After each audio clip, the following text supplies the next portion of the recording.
Oh, there it goes. Oh, for weird, it didn't unmute me there for some reason. Wanted to say thank you for SQL Dev DBA for subscribing for 30 months straight on a, or 26 months straight, 30 months all together. Absolutely stunning. Sometimes it's hard for me to believe that I've been streaming for that long. That's absolutely insane. If I could have done anything differently in the last couple few years, when I lived in Iceland a few years ago during the pandemic, I wish I would have started live streaming earlier then for office hour stuff. I was teaching training classes live from Iceland, but it just never occurred to me to do live streams from outside there, which was so bananas because it was so gorgeous. It was absolutely beautiful. It was beautiful the whole time we were there, just in totally different weather, winter, summer, spring. And the whole country is like covered with fiber optic internet, so you get crazy fast bandwidth anywhere you go. So we have tons of good questions piled up in the queue. So this one might be a little bit longer live stream than usual. Normally, I just only take the top voted questions and then bail from there, but there's a bunch of really interesting ones. So we'll start with, does time really exist? Asks, what's the best way to ETL? Okay, so let's play war games for a second. The only way to win is not to play. Modern vendors, modern database vendors, whether it's Amazon, whether it's Microsoft Azure, whether it's Oracle, are all trying to move towards zero ETL processes. What they're trying to do is automatically replicate your transactional database contents over to your data lake along with every insert, update, and delete that's happening with a latency of only seconds. And then that way you can extract the data if you want to, or you can just query it live in real time. So if you're thinking in terms of a strategy, like what you should be doing long term, you should check out whatever zero ETL options are available in your platform of choice.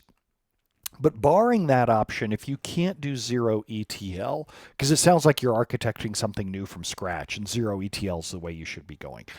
If you have to do ETL processes, what you want to do is you want to look for a platform that can connect to lots of different data sources, that's independent from any one data source. It shouldn't be tied to the database itself. It should be restartable. It should do change detection. It should be able to pick up halfway through a job. It should be able to multi-thread. It should be able to handle lots of different input sources simultaneously. It should have caching so that it doesn't have to go back to the data source for things like dimensional lookups. Generally, in that kind of atmosphere, you're talking about things like AWS Glue, Azure Data Factory, or if you're still working with on-premises stuff, SQL Server integration services. So there you go. Next up, MyTeaGotCold says, what's your vision for what SQL Server will be like in 2030? I feel like a fool for thinking it'll involve in-memory OLTP. So Microsoft thought it was going to involve in-memory OLTP as well. They made a really big, huge play for in-memory OLTP, but what they kind of forgot about was people don't want to buy memory. Sure, memory got a whole lot cheaper over time, but people still don't want to buy it. And even in today, where we think about like the cloud is a limitless capacity, go try to try to price out limitless capacity in terms of memory in cloud databases. And cloud vendors are still charging an arm and a leg for memory. It's just utterly bananas. Call me crazy, but I don't think we're going to see any major changes in SQL Server between now and 2030. I don't think there's going to be something that's going to reinvent the way that we do databases. I think they're just going to continually get slowly better query plans and easier high availability to and from the cloud. But I think that's really going to be it. I hate saying that SQL Server is feature complete, but essentially in terms of a relational database, it's feature complete to the point where Microsoft is looking for other things that it can bolt on to the outside to kind of tie you into it and charge you more. So, of course, there's going to be artificial intelligence. Hey, look, We can come up with recipes inside the database. We can translate languages for you inside the database. But really, when you hear features like that, you should be asking, why would we put more work on the data server to do those tasks when that's really what an API is for, what other app servers are for? Next up, Mailbox asks, hey Brent, what's your take on switching to specializing in open source databases, whether it's on premises or in the cloud? What would the career impact be? I think really long term, if you're talking about your career, I like to think 5, 10, 20 years from now, you'd be a fool to bet against open source if you're betting 10, 20 years out. If you're, say, 30 or 40 years old or younger, inside your lifetime, you're going to be working on open source. It is just a matter of time. If you're old like me, if you're 50 plus, then maybe you can get by the rest of your career only working with closed source databases like SQL Server or Oracle. But if you're younger than that, you should probably be moving towards open source. I would say the same thing with like desktop support. Like if you're doing desktop support and you're 50, 60 years old, yeah, you can probably get through the end of your career by simply specializing in Windows. But if you're younger than that, you probably should be looking towards open source. Next up, DBANoob asks, hi Brent, our company has been adopting objective key results, OKRs, and each team is tasked, goodness, I got to take a drink, with creating new OKRs. Are you familiar with it? No, only in the sense that it sounds like okra. I like okra if it's cooked correctly, I guess. I don't really have any advice on how to cook okra. I enjoy gumbo. I don't really know much about how those things work. I'm just a lonely database administrator standing in an office in front of a computer asking it to love me. SQL Dev DBA says maybe we could get, with the advent of AI, we could get embedded links to slow in the app fast and SSMS error messages. That's actually a good point. SQL Dev DBA says that ChatGPT might or might not be really good at OKR planning. Let's ask it. I don't have a quick, easy way to share my desktop to ask this, I don't think, in a way that's safe, because I got client stuff up in ChatGPT. So I'm just going to ask it over here. You are a SQL Server, a Microsoft SQL Server database administrator tasked with coming up with, what are they called? Objective key results, OKRs, to measure your team. What OKR metrics would you pick? And I'm going to use ChatGPT 4 because it's the latest and greatest to see what it comes up with. And it says, setting OKRs involves creating specific measurable objectives that reflect the key areas of database management and support. Here are some potential metrics. And it gives you a set of metrics for enhancing performance and reliability, a set of metrics for ensuring data and compliance, another set for optimizing resource utilization. SQL Dev DBA totally wins this round. It's such a good example of ChatGPT's usage. I'll tell you what, I usually leave a browser tab open with ChatGPT on one of my monitors for that reason. I'm trying to reinforce to myself that whenever I have a question, I should phrase it to ChatGPT, because often it gives advice that I can copy paste right out or jumpstart with, whether it's advice to a client or a blog post. And with clients, when they email me questions, I try to get them into that same habit. What I do is I ask the question into ChatGPT, and then when the answer comes back with ChatGPT, there's a little icon at the top right for share.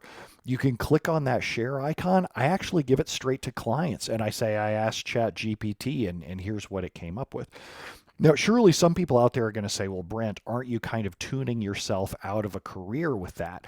What I'm trying to get clients to understand is that if you have something that's easy to phrase and ask for ChatGPT, you should be using it. You shouldn't be paying me for things like that. Save my time for things that are really that ChatGPT flubs on, because that's what I have to, how I have to succeed as a client long term or as a technologist long term as well. Mailbox asks another good career question. What's the value of high reputation or achievement points on DBA.stackexchange.com or SQL Server Central.com? Have you ever seen that land someone a job or negotiate a raise? Back in the early days of Stack Overflow, I'm going to say maybe 5, 10 years ago, like the early days was like 12, 15 years ago. But back like 5, 10 years ago, I saw people put their Stack Overflow badge at the top of their profile, like on their resume cover letters or on their resume. Even if it was just a screenshot of it, just dropped into Microsoft Word, because the people who did know might recognize it and go, "Oh, I've seen that person's name in my results." I think it really only worked for people who were true standouts amongst the question and answer people. If I was to tell you like advice to get a job or negotiate a raise, the things that I would usually steer you towards is networking. It's so cliched, it's so old, it's not who you know, or it's not what you know, it's who you know, but it really is true, and it'll continue to be true for the foreseeable future. Next up, Joe asks, "Hey Brent, since you've been performing with PolGab for many years now, do you perceive the quality of SQL Server questions being asked going up or down?" I would say it's the same with every question and answer site, whether it's Stack Overflow, whether it's SQL Server Central.com. Reddit is another one that I frequent. The quality of questions is not going up. There are always going to be more beginners than experts. Think of your peer group, the people who use the same technology as you. Think of them as a pyramid scam. Think of them as a pyramid. There are always tons of beginners, less mid level people, less senior people, and even less like bloggers and publishers, content creators. There are always going to be a steady stream of new people coming into the industry asking what you would perceive as progressively worse and worse questions, because you are fighting your way up to the top of the pyramid. You're gaining experience and knowledge every day. And as long as you stay within the same industry, the questions around you will seem dumber over time. I fight with that. I struggle with that myself too. Like when I look at some of the incoming questions, there have been times where I've said, what kind of moron doesn't know this by now? But to fight that, what I do is I have a picture of myself in my office in Dallas, Texas, circa 2003, I believe it is. It's a picture of myself sitting. I'm just like smiling as happy as I'm so happy that I have an office. I have my own desk. I can close the door. I feel like I've really made it in terms of a career. It was my first job where database administration was a big chunk of my job. I wasn't titled DBA. Architecture was a big chunk of my job as well. And I felt like I'd finally made it. And I was a moron when it came to databases. Like I had no idea what I was doing when I look back now. But I look back at that picture all the time and I feel like I'm writing for that person. That person is really excited. They love to learn. They don't know jack, but they're excited about it. And it's very easy to blow their mind. And so it's fun taking them on that journey. And it's me. Like I can see that picture in my head. Michael J. Swartz says over in chat, "Such a good perspective. We're all at different points on the path from super noob to mastery." Yes, because I still read Michael J. Swartz posts and go, wait a minute, how does that work again? How's that like the TVPs? What's the deal with compilation in those? I can't quite remember. Michael J. Swartz, you will get a chuckle out of. I was working with Azure SQL DB. Was it this week? It was this week. Last week, Thursday, Friday. I was working with a client in Azure SQL DB, and they were facing horrible blocking problems. And I'm like, I'm going to go reread Michael J. Swartz stuff on the blocked process report because I couldn't figure out where the blocking was coming from. It wasn't coming from, whoop, oh, that's so funny. My camera timed out because its internal temperature was high. Oh, that's really funny. Let's see if I can restart it and get it to turn back on. That's so funny because I just did a firmware upgrade for this. Oh, that means the recordings of this thing are hosed. That's messed up. Let me change my frame rate real quick on this. Image quality, movie settings, go down to 30p. 30. Oh, I can't do that. Oh, that's just great. How about internal temp too high? Dag nabbit. I'm going to have to change. Here, let's try changing. This is going to be a terrible recording. Hold on a second here. Let's try changing to this. It's going to be absolutely terrible. There it is. Okay, cool. Yeah, I warned you that it was going to be a terrible camera quality, right? It's coming straight out of my laptop. But let's go back to where I was so I can see where it was. So the block process report. So I'm like, okay, all I have to do is find which indexes are involved with the blocking. There was no indexes involved with the blocking. Then I'm like, okay, all I have to do is look at the plan cache and see which queries are long running but low CPU. Nope, there wasn't anything along those lines. So I finally figured out that it was because I think that the client was using SP get app lock. And get app lock would not show up in the plan cache. It was funny how I really found that out. And then it won't show up in index usage DMVs either. So I'm like, great, I'm going to use the block process report, except I haven't used it in so long that I'm going to have to go back to the books and see how it works. So I was reading Michael J. Swartz blog posts on it. I was looking at other people's. I want to say there's a blogger named Etienne that had how to do it in Azure SQL DB. So I get all excited and I go to use it, and of course it's not available by default in Azure SQL DB. I had to turn on my own extended events session in order to track it, and Azure SQL DB only allows you to capture queries that have been blocked for at least 20 seconds. It doesn't allow you to change that threshold. The only thing that it'll track is blocking that lasts 20 seconds or longer. And of course, this client's blocking was hovering at an average of 5 to 15 seconds. So I couldn't even get anything out of there. So true story, I actually gave him a refund. I said, here you go. Armed with everything that's in here, I can't figure it out without doing continuous query capture, either doing extended events tracing or by building my own, I can't even use agent jobs in Azure SQL DB. I'd have to use like Elastic jobs or something.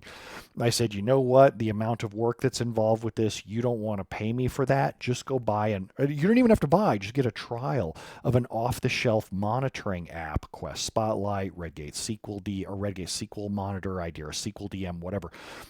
Just set it up on a VM for a week and we're going to be able to see where it's coming from. You may not even need me. I'll just give you a refund on it. But I found it really funny that I felt like a noob at that point in time, which is kind of amusing. Let's see here. Next up, we have Carlini says, I recently started to learn about IA. I assume that means artificial intelligence. Says, I saw about Copilot being used in many Microsoft tools. Do you think that Studio in the future will be launched with Copilot? Yeah, absolutely. Microsoft's. When you say Studio, I mean Visual Studio, not SQL Server Management Studio. And says, can you help people work with data to use T-SQL? So Microsoft doesn't seem to put a lot of new development into SQL Server Management Studio. I believe that at some point they'll introduce Copilot into there just as a method to help gain lock-in. But I would encourage you to try Copilot in whatever way that it's available to you at the time that you're watching this. And at least at the time that I'm recording this in April of 2024, it's not really useful to me. But remember that pyramid that we talked about, how there are a relatively limited number of people at the top of the pyramid.